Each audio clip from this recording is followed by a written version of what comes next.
Don't play, I'm awkward. All right, so I wanted to talk about 5 differences that I've noticed between my first pregnancy and my current second pregnancy. So the first one, the biggest one, is like how fast time is moving. So my first pregnancy, when I was pregnant with Kaya, I felt like every day lasted like 100 hours. Like I could have told you exactly what day of the pregnancy I was in, like exactly. Whereas this pregnancy, first of all, I barely know what week I'm in. Like I'm either 30 and a half or 31 and a half weeks right now. Not totally sure. Hi, Kaya. You see your sister? See, I'm not even sure. I know I'm in the 7th month, but I'm not keeping up. Like I literally had to put it in my calendar, like what week I was on different weeks, because I would forget.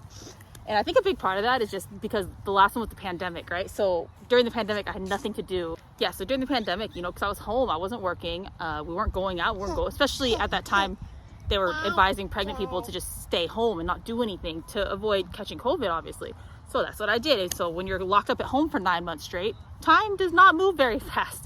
I felt like the pregnancy took forever, and stack that on the fact that that was my first baby. So I was already, you know, first mom, extra excited, didn't know what to expect.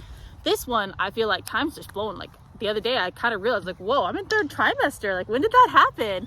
And I'm like, oh shoot, we better pack a hospital bag. And I'm kind of realizing like I haven't done anything. So yeah, that would be the number one thing that I've noticed is just the time difference. Like I feel like time is flying this time. I feel like I'm not even noticing the time go by because I'm busy. I'm working again. I'm going to school. I have a baby to chase around. So I have things to keep me busy and occupy my brain. All right, difference number 2 is how I feel about, hi, thank you, Kaya. It's how I feel about my belly. So one thing that took me by surprise after my first pregnancy was after I gave birth, I realized I missed the belly. You know, even as uncomfortable as it was, as big and bulky as it was, I missed it when it was gone. Maybe not the belly size, but I missed having her with me 24/7, like inside of me. And I didn't realize that would be a thing. I didn't realize I would feel that way. So this time, because I know that I'm gonna have that feeling, now I'm kind of like, now that I'm shocked into knowing that it's 3rd trimester, I'm kind of thinking ahead. And I already know that once I give birth, I'm gonna miss having her inside of my belly. So it makes me a little bit sad at this point because I know what's coming. I know what to like anticipate.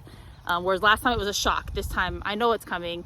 So I am trying to kind of, I think I'm being better at talking to her more, just really like, it's more present on my mind, the fact that she's with me all the time. All right, difference number 3. This one's not as big of a deal. I've gained less weight with this pregnancy. A lot of that has to do with I've done more research on what's healthy, what's not. B, a big factor is my first pregnancy, when I was pregnant with Kaya, I was sick for like 7 months, nauseous and throwing up. So the only thing that I could really keep down, honestly, was like French fries, which of course are not an ideal thing to be eating, pregnant or not. So I did gain more weight with Kaya. This pregnancy, I've gained significantly less weight. I think I'm like 20 pounds lower at this point than I was at the same point in the first pregnancy. So I'm excited about that. You know, obviously everyone wants to have that, you know, bounce back after the baby comes. Hi, Kaya. And it doesn't help that I have this one to chase around. Now that I have a toddler who can walk and run around and be crazy, it has something to keep me. I can't just sit around. Even when I was feeling nauseous in the first trimester, I couldn't just lay around in bed. That wasn't an option. You know, like I have a baby to take care of. I have to get up. I have to run around. I have to do things. And it gets me out of the house. You know, she gets bored. She doesn't want to stay home all day. So it gets me out of the house, gets me moving. And like I said, between that and just eating healthier in general, I've noticed a significant difference in my weight gain. Like I'm doing really good. I'm staying much better on track than I even expected myself to do. All right, I gotta hurry up. I'm losing sunlight out here. My 4th difference would be I don't have to buy anything. I haven't bought anything for this baby at all. That's a lie. You got me lying. We bought baby nipples for the bottles, but I kept all of her old bottles, her Medela bottles. I just replaced the nipples because, you know, the rubber gets kind of cloudy and I just wasn't totally sure about like how sanitary that was. So we bought new baby nipples. We're gonna have to buy new diapers, and that's really it, because we already buy wipes for this one. We buy them by the box on Amazon. But I haven't bought her any clothes. I haven't bought her any toys. I haven't had to buy any furniture, nothing. Like that's actually what we were hoping for by having them this close together. I was hoping that the next one would be a girl for the exact reason that I could just reuse everything. You know, they're babies. They don't know. Save money. Yes, Kaya. And most of Kaya's stuff is handed down too. So I did not even have a baby shower with this one because I don't need anything. Like, you know, so I don't want gifts. I have nowhere to put anything else. They'll be sisters. They're sharing from the start. I'm sure they're going to love it when they're older. And finally, 5th would be I'm just much more educated about the birthing process, which obviously comes with experience, you know, having done it once. So with Kaya's birth, my water broke. She had pooped in the water, so I had to go to the hospital immediately. They ended up inducing me with Pitocin at one point. I thought, you know, I was under the impression that it was necessary and that it was helpful. Now I feel differently. Now I feel like if they offer me Pitocin, I'm not going to take it unless they force me to. Because I ended up getting an epidural with her because my labor lasted like 30 something hours. So I needed to sleep and rest up. And also just the drastic difference in pain level with the Pitocin. Once that Pitocin hit the contractions, you know, they hurt, but they were like a wave. When I took the Pitocin, it turned into just like a tsunami. Like it just bounced up. So I didn't really have time to adjust. The pain just exceeded. So this time I'm going to, you know, try again to do it without any interventions as much as possible. We give birth at Kaiser. So luckily we are giving birth with a midwife at a birthing center. So hopefully no interventions are needed. But I'm just much more read up. I'm not just going to listen. I will listen to the doctors. I'm not saying I'm not going to listen to doctors. What I'm saying is I feel a bit more educated about my alternative options that I could bring up and ask for before falling back on what it is they're asking me to do. Yes, Kaya. So we'll see how it goes. And I found out that I don't have to stay in the hospital for 3 days. That's what I was under the impression. They told me I had to stay the first one.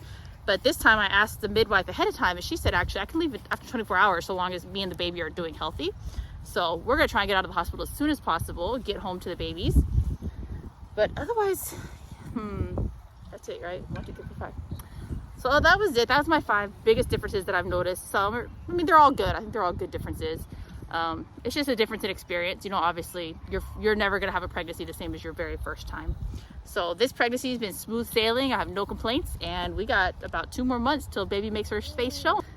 All right, so I guess that was it. That's all I had to talk about today. And let me know down below if you've had any of the same things or any differences that you felt between your 2 pregnancies. Because I know some of it's just, again, like the difference between a very first pregnancy versus a, you know, more experienced pregnancy. But I think also just the timing, like a pandemic pregnancy versus now where we're post-pandemic, and just the major differences that I'm seeing in the 2 pregnancy journeys. So otherwise, bye. Dance, Kaya. What? Are you ready for the next baby, Chloe? Yeah, sure. Yeah, sure. Are you excited or just ready? I don't know. You don't know. Just pretend you're excited. Poor Kaya is not going to know what hit her. Right now, she seems to think she's an only child, so we'll see how that goes. Because I can take care of myself, kind of. You don't need 24/7 like holding like Kaya does. That would be the big difference. Yeah. You don't need me to physically be holding you 24 hours a day. Yeah. Unlike somebody.